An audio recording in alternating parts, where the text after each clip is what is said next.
Hai teman-teman, salam winter dari Jerman.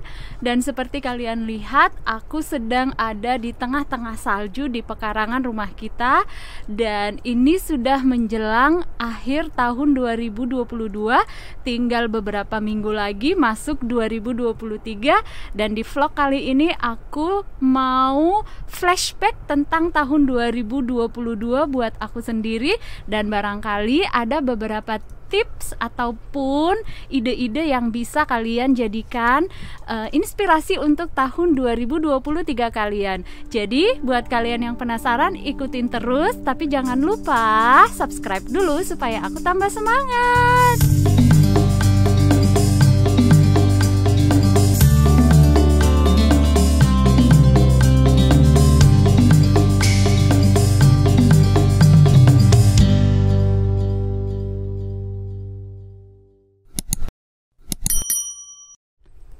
Jadi teman-teman, di beberapa tahun terakhir ini setiap masuk tahun yang baru aku selalu membiasakan diri membuat sebuah planning. Dan aku nggak suka sih sebetulnya menamakan itu sebagai resolusi, karena menurut aku resolusi itu tidak harus dibuat setiap tahun, bahkan setiap hari sebenarnya ya. Tapi untuk aku memilih menamakan itu sebagai planning gitu. Jadi kalau dilihat-lihat di tahun 2022 ini aku nanti tunjukin ke kalian beberapa planning yang aku pernah bikin. Dan kalian bisa bayangkan, sebenarnya setiap orang itu punya target-target yang ingin dicapai di tahun yang baru gitu ya. Dan biasanya aku klasifikasikan pencapaian atau planning tersebut menjadi beberapa bagian gitu. Jadi kalau aku membagikannya itu dalam 4 bagian. Bagian yang pertama, planning apa yang ingin aku raih untuk masalah karir atau kerjaan. Yang kedua, planning apa yang ingin aku raih dalam bidang finance gitu. Karena gini, kenapa bidang finance ini penting? Kita sebagai orang yang tinggal di negara asing, walaupun kita perempuan, walaupun kita punya suami, menurut aku kita harus tetap punya planning tentang finance kita gitu ya. Karena menurut aku suami bukan jadi jaminan masa tua kita gitu ya. Dan yang ketiga, ada yang namanya planning dalam bidang relationship. Jadi dalam artian rumah tangga, secara aku sudah menikah gitu ya. Terus bagian yang keempat atau planning yang keempat itu supaya hidup ini balance, aku juga punya target-target yang berkaitan dengan religi gitu ya. Jadi spiritualitas bisa dinamakan seperti itu, bukan religi, spiritualitas kali ya. Nah, kita masuk yang pertama. Yang pertama di bidang karir, alhamdulillah aku punya beberapa target yang tahun ini dia tercapai gitu. Dan bisa aku sebutkan target-target apa yang sudah tercapai tahun ini. Salah satunya adalah pastinya aku mendapatkan bonus. Jadi kalau di kerjaan aku, kita nggak punya yang namanya Dreizehnte Monatsgehalt atau gaji ke-13 atau bulan ke-13 gitu. Jadi kita akan mendapatkan bonus sesuai dengan hasil kerja kita gitu. Dan kemarin kalau nggak salah di pertengahan tahun itu aku dapat surat dari Big Boss, dari GM, bahwa mereka sangat puas dan sangat sangat senang dengan hasil kerja aku. Makanya ada bonus yang aku terima di tahun ini. Dan itu pembagiannya per setengah tahun, dan pembayaran yang berikutnya itu nanti mungkin awal-awal tahun 2023 gitu. Kemudian target yang tercapai yang soal pekerjaan juga yaitu alhamdulillah aku di tahun ini memiliki fungsi yang baru gitu.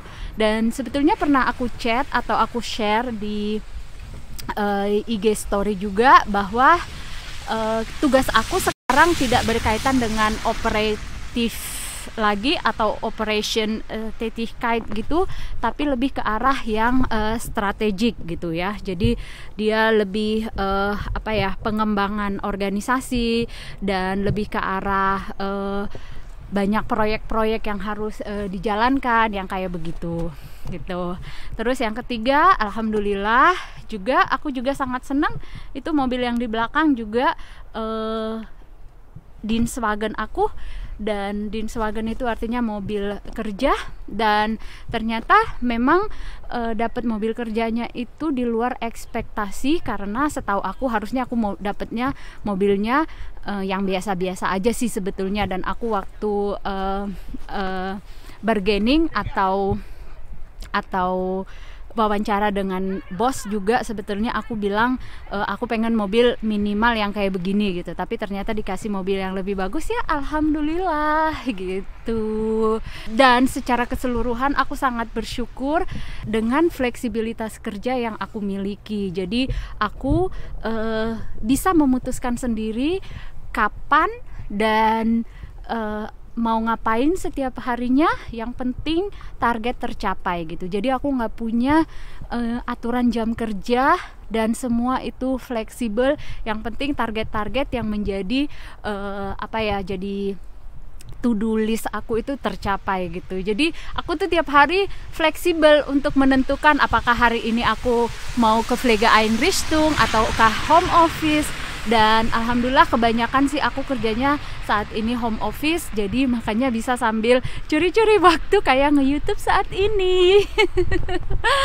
Oke.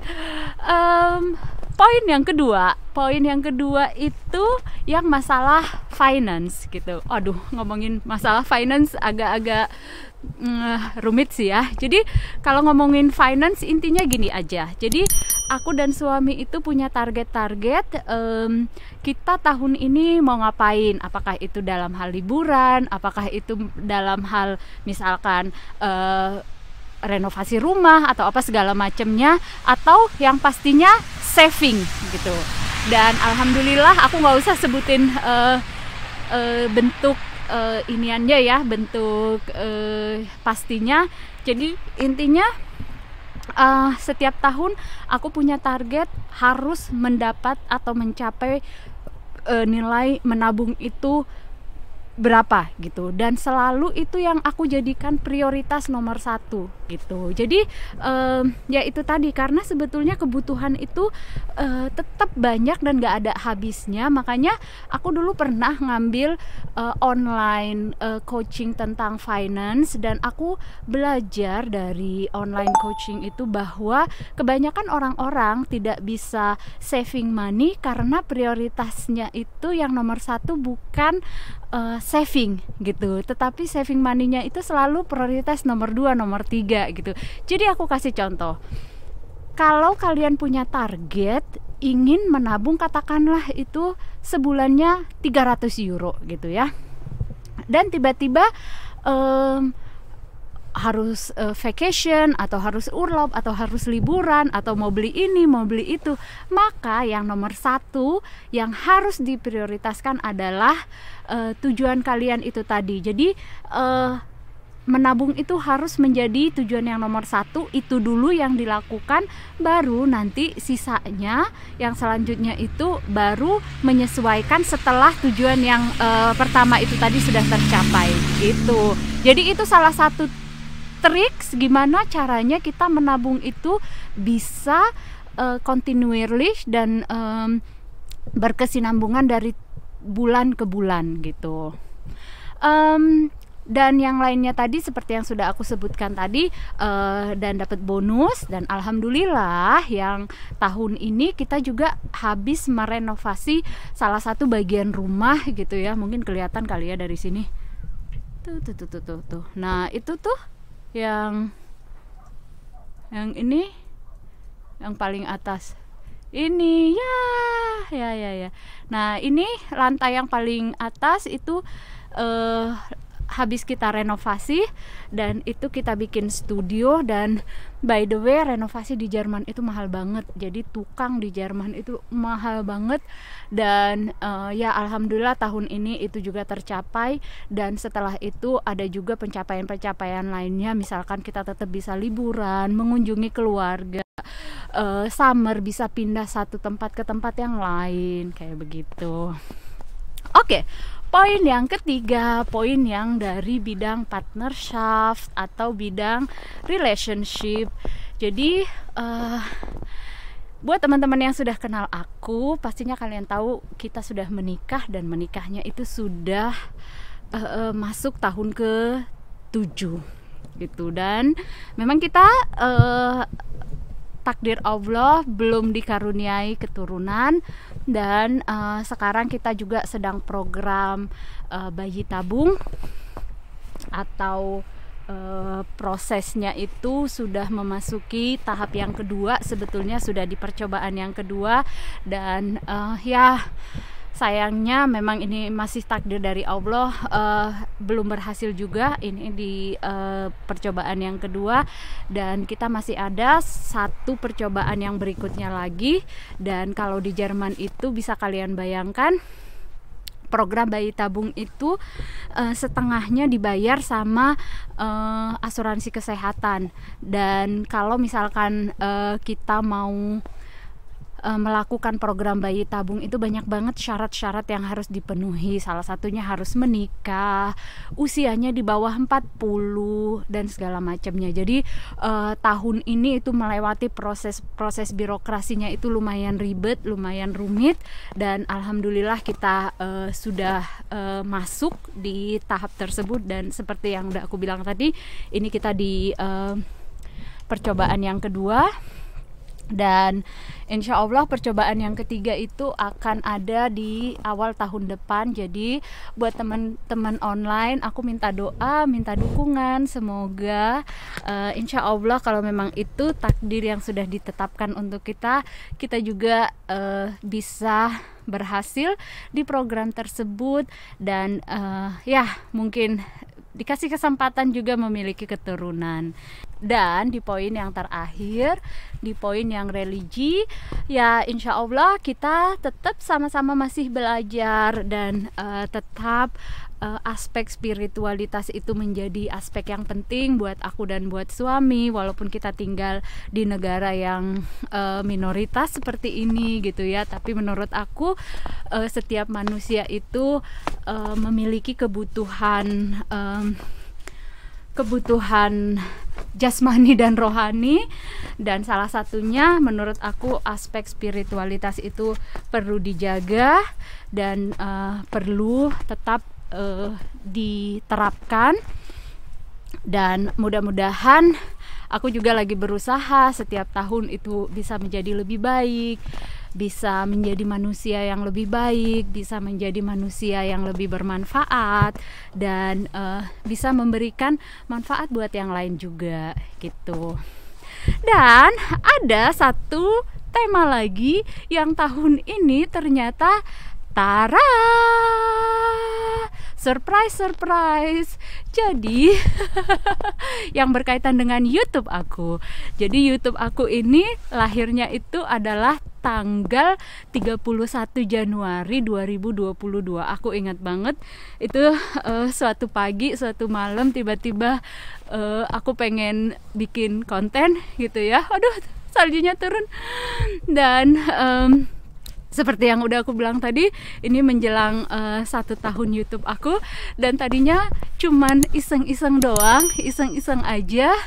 Dan alhamdulillah aku sekarang sudah hampir punya subscriber 3.000. Alhamdulillah. Dan mudah-mudahan ya YouTube channel aku ini bisa memberikan manfaat untuk teman-teman dimanapun berada, terutama untuk dunia keperawatan pastinya, karena ini menjadi fokus aku dan menjadi poin penting buat aku. Dan alhamdulillah juga tahun ini aku sudah dapat monetisasi, dalam arti aku dapat duit juga dari YouTube. Dan insya Allah bulan Desember nanti bakal gajian. So, dalam kesempatan ini aku mau say thank you untuk teman-teman yang sudah selalu dukung aku. Thank you buat kalian yang sudah support aku, yang sudah selalu kasih komen-komen yang menarik, yang sudah subscribe, yang sudah memberikan dukungan yang sangat terbaik dari YouTube ataupun dari Instagram, ataupun yang sudah connect dengan aku per WhatsApp. Aku senang banget. So thank you untuk kalian teman-teman. Thank you universe. Thank you 2022. Dan buat kalian yang sudah watching, jangan lupa subscribe, komen, dan share. Dan senang banget memasuki tahun 2023 bentar lagi, dan ini lagi turun salju. Cool. So teman-teman, sampai ketemu di vlog yang berikutnya. Salam sehat dan bye bye.